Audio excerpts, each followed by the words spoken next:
University professor started off his class by picking out of his back pocket a £20 note. And in this lecture hall of about 200 people, he asked, how many of you would like this note? Naturally, all 200 hands went up. He said, interesting. He then said, before I let you have it, let me ask you this question. He took the note and folded it in half twice. And then he said, how many of you want this note? Still, 200 hands went up. Now he said, let me try something else. He took the note and he crumpled it. He said, how many of you want this note now? Still, 200 hands went up. Finally, he chucked the note on the floor.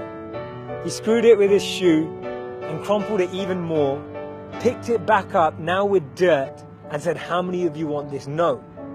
All 200 hands were still up. He said, today you've learnt an important lesson. No matter how much I crumpled that note, how much I scrunched it up, how many times it was trodden on, you still wanted it because it was still worth £20. In the same way that that £20 note held its value, so do you.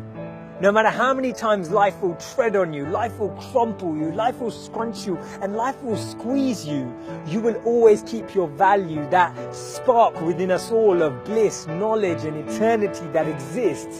That spark will never be taken away. Our value is not created by the price of our clothes or our bank balance or the job title that we have. See, we should be building life and not just building our CVs. In the middle of 2009, he was the software engineer that no one wanted to hire. He had 12 years of experience at Yahoo, but he was rejected by Facebook and then rejected by Twitter. He'd been to a great university. He had a great CV. But he decided to team up with one of his alumni members at Yahoo and started to create an app and focus on the startup space. In 5 years' time, he sold that app for $19 billion to Facebook. Believe it or not, that was Brian Acton, the co-founder of WhatsApp. When he was rejected from Facebook, he said it was a great opportunity to connect with some fantastic people. I look forward to life's next adventure. When he was rejected by Twitter, he responded by saying, worked out, it was quite a long commute.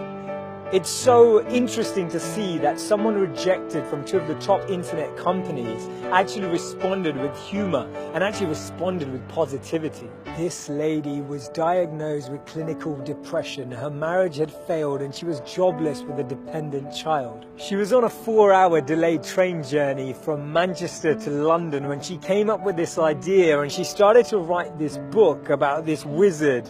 And as she started writing, she then finished her manuscript, took it to 12 publishers and was rejected by all 12. Believe it or not, that's J.K. Rowling. This man watched his first company crumble. He was a Harvard University dropout and his first company's demo didn't even work. He went on to build Microsoft. His name's Bill Gates. Therefore, failure is just a sign that we need to widen our scope. We need to be ready and build ourselves up for the next level. Actually, what we end up achieving is far greater than what we'd envisioned for ourselves.